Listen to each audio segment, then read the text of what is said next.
Canta el pueblo su canción, nada la puede detener. Esta es la música del pueblo y no se deja someter. Hola, mi nombre es Rogelio López Guillemén y quiero compartir con vos un análisis crítico, ecuánime e intelectualmente honesto acerca de una de las épocas más oscuras de nuestro ayer, la dolorosa década del 70. Como ferviente defensor de los valores republicanos, creo que resulta fundamental conocer y analizar la historia argentina con la razón y no con la pasión. Por eso procuro despertar conciencias con la pluma y con la cámara. Todo comenzó muy lejos de aquí, en la Cuba de 1959. Allí se produjo la Revolución Cubana y se instaló una salvaje dictadura comunista que aún mantiene cautivo a su pueblo. Apenas unos pocos años después, el comunismo cubano, con Fidel Castro y el Che Guevara a la cabeza, financió y promocionó el terrorismo en Argentina y entrenó a sus combatientes. Las primeras acciones terroristas del siglo XX en nuestro país fueron realizadas durante el gobierno constitucional de Frondizi por los Uturuncos en 1959. Luego aparecieron otros grupos terroristas, como por ejemplo el Movimiento Nacional Revolucionario Tacuara, las Fuerzas Armadas de la Revolución Nacional, la Formación Revolucionaria Peronista, el Ejército Guerrillero del Pueblo, el cual fracasó en su intento por establecer un foco revolucionario a lo cubano en Salta en 1963, el Movimiento de la Izquierda Revolucionaria Argentina, las Fuerzas Armadas Revolucionarias, las Fuerzas Armadas Peronistas y las Fuerzas Armadas de Liberación. Todos estos grupos terminaron confluyendo en dos, los montoneros y el Ejército Revolucionario del Pueblo. Los primeros peronistas, los otros marxistas. Estas fuerzas subversivas tenían una clara organización militar. Había escalafones, planes de acción, batallones, pelotones, reglamentos, tribunales y juicios sumarios. Poseían un área de propaganda, una de reclutamiento, una ala política, fábrica de armamentos y centros de detención y torturas llamados las cárceles del pueblo. Los guerrilleros de todo el continente fundaron la Organización Latinoamericana de Solidaridad. Dicha organización coordinó en 1966 la llegada del primer grupo de argentinos a Cuba que recibiría entrenamiento subversivo. Entre ellos estaban el periodista Jorge Massetti, John William Cook, Marco Satinsky, Fernando Abal Medina y el padre Carlos Mujica. Este sistema de entrenamiento se mantuvo por al menos 10 años. Luego del fracasado intento de foquismo rural al estilo cubano en Salta, el terrorismo cambió su estrategia y comenzó a practicar el entrismo en las ciudades. O sea, infiltraban las instituciones sociales, educativas y sindicales, confundiéndose con el ciudadano común. Así comenzaron los atentados en los bares, edificios, oficinas o en la misma calle. La toma de comisarías, radios y puestos militares, los sabotajes, los secuestros extorsivos y los asesinatos de policías, militares y civiles. Ante la escalada de violencia, los sucesivos gobiernos buscaron combatirlos primero con las policías, luego con la gendarmería y finalmente con las Fuerzas Armadas. En 1971, Lanús crea la Cámara Federal en lo Penal, tribunal dedicado exclusivamente a los delitos subversivos. Esta Cámara juzgó a cientos de sospechosos de terrorismo con todas las garantías jurídicas. Tanto es así que luego de 2 años de trabajo absolvieron a 600 acusados, condenaron otros 600 y otros 500 se encontraban en proceso al momento de la disolución de la Cámara. Llegamos así a 1973, fecha en la que Cámpora asuma la presidencia. Las primeras medidas de este nefasto personaje fueron liberar los presos y procesados por la CAFAPé, disolver dicha Cámara y anular las leyes que castigaban con prisión perpetua a quien asesinase a un policía o a un militar. Ese mismo año llegó Perón a Argentina y Montoneros desató en Ezeiza un enfrentamiento conocido como la Masacre de Ezeiza. En ese mismo 1973, Perón gana las elecciones presidenciales y su mano derecha, el brujo José López Rega, crea la entidad parapolicial conocida como la AAA, Alianza Anticomunista Argentina. Apenas 8 meses después de haber asumido la presidencia, Perón muere y es reemplazado por su esposa y compañera de fórmula, Isabelita. Acá hago un alto para poner en contexto lo que se vivía en el país en aquella época. La violencia guerrillera y la consiguiente respuesta del gobierno crecían exponencialmente. Así lo refleja Inés Izaguirre en su libro La Universidad y el Estado Terrorista, la misión Ivanišević.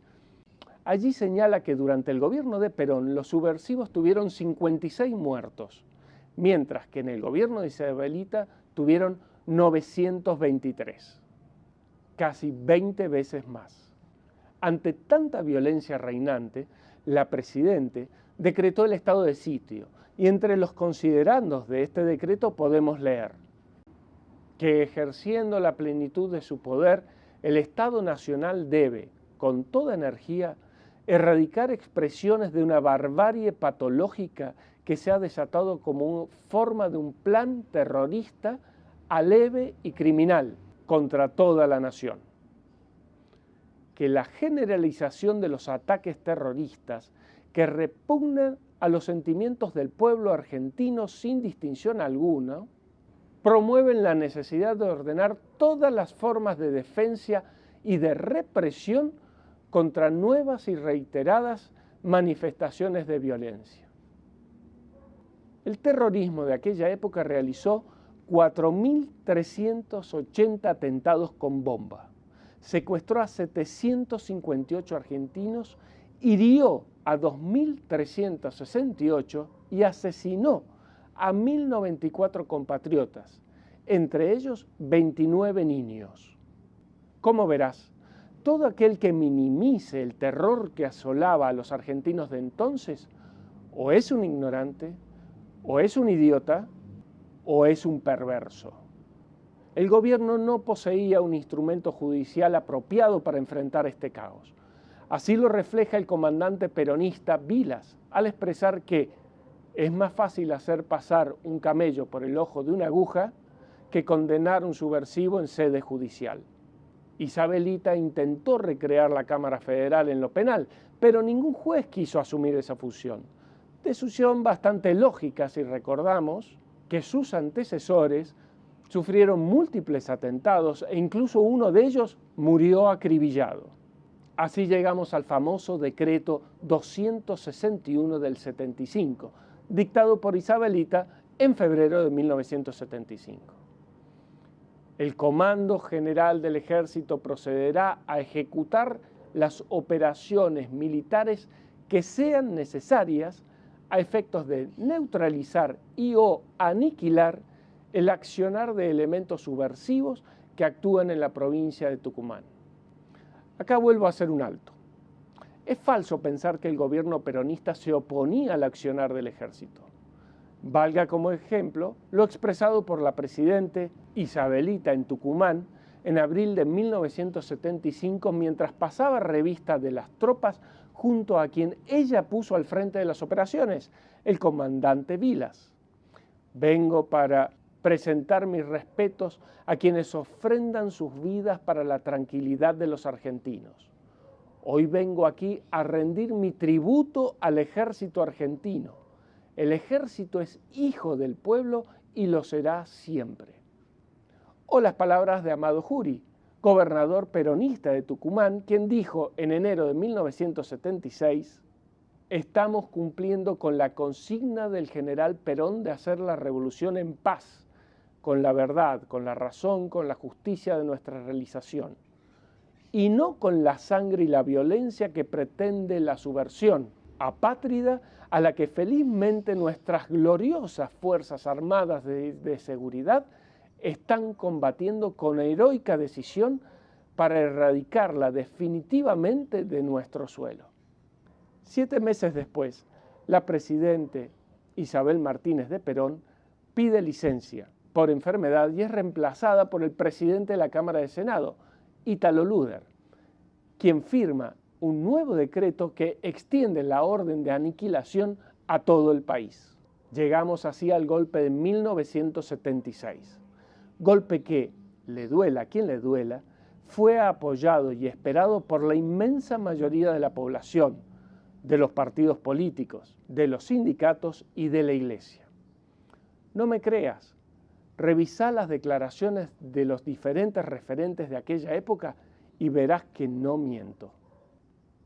El último recuento oficial de desaparecidos y asesinados por el Estado de aquella época fue realizado durante el gobierno de Cristina en el 2015.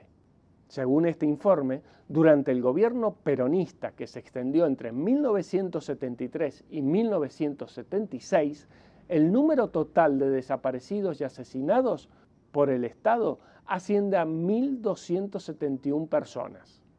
Dicho número crece a 7.300 entre 1976 y 1983. Si sumamos ambos periodos, llegamos a la cifra de 8.571 personas. De esta cifra se desprende un dato que no podemos obviar. 1 de cada 6 de estas personas fue desaparecida o asesinada durante el gobierno peronista previo al golpe. Finalmente, quiero dejar planteado algunos interrogantes y mi opinión al respecto. ¿Fue o no una guerra lo que aconteció en Argentina? La pregunta obliga a definir si la guerrilla era o no un ejército. Pues bien, esta fuerza tenía una organización reglamentaria y logística castrense. Tenía los escalafones propios de un ejército y ellos mismos se consideraban un ejército. Por todo esto, creo que sí hubo una guerra no convencional en Argentina.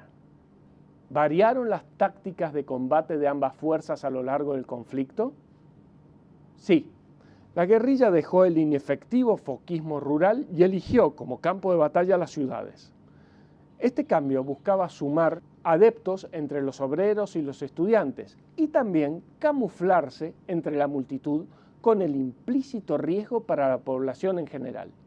Por su parte, el Estado enfrentó a la guerrilla con la policía, la gendarmería y las Fuerzas Armadas en forma sucesiva. También debemos recordar que en un principio se los combatió en forma anárquica, luego se creó un órgano judicial especial que Cámpora desarticuló y por último se instaló la figura del desaparecido. ¿Ambas fuerzas cometieron delitos de lesa humanidad? ¿Son comparables? Ambas fuerzas cometieron delitos inhumanos, pero no son comparables. Las Fuerzas Armadas combatieron contra un enemigo anterior, como lo dice la Constitución, y cumplieron con el mandato de la entonces Presidente Constitucional, Isabel Martínez de Perón. Algunos militares, no la institución, cometieron delitos inhumanos que merecen ser condenados. En cambio, el terrorismo, por su propia naturaleza, siempre genera delitos inhumanos. No existe ninguna razón que justifique el querer imponer las ideas por la fuerza, y menos aún durante gobiernos democráticos, como lo fueron los de Frondizi, Ilia y Perón. ¿Qué queda hoy de todo esto? Primero debemos poner blanco sobre negro. Ni los militares eran todos diabólicos, ni los terroristas eran jóvenes idealistas. A pesar de ser políticamente incorrecto, debemos reconocer que, sin olvidar lo nefasto de las desapariciones y los abusos, gracias a las Fuerzas Armadas pudimos superar la pesadilla de la guerrilla. Una cosa son las Fuerzas Armadas como institución y otra muy distinta a los militares que cometieron delitos y que deben ser condenados con todo el peso de la ley. Por su parte, los guerrilleros no eran nenes buenos. Secuestraban, torturaban y asesinaban, incluso asesinaban niños. Y creo que esta barbarie no debe quedar impune. Una vez aclarado esto, creo que debemos dar vuelta a la hoja y seguir adelante.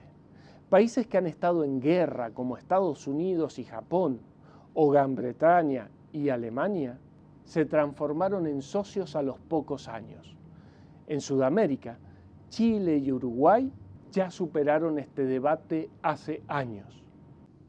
Es tiempo de que Argentina deje de revivir y politizar año tras año este doloroso pasado. Si somos esclavos o libres depende de ti.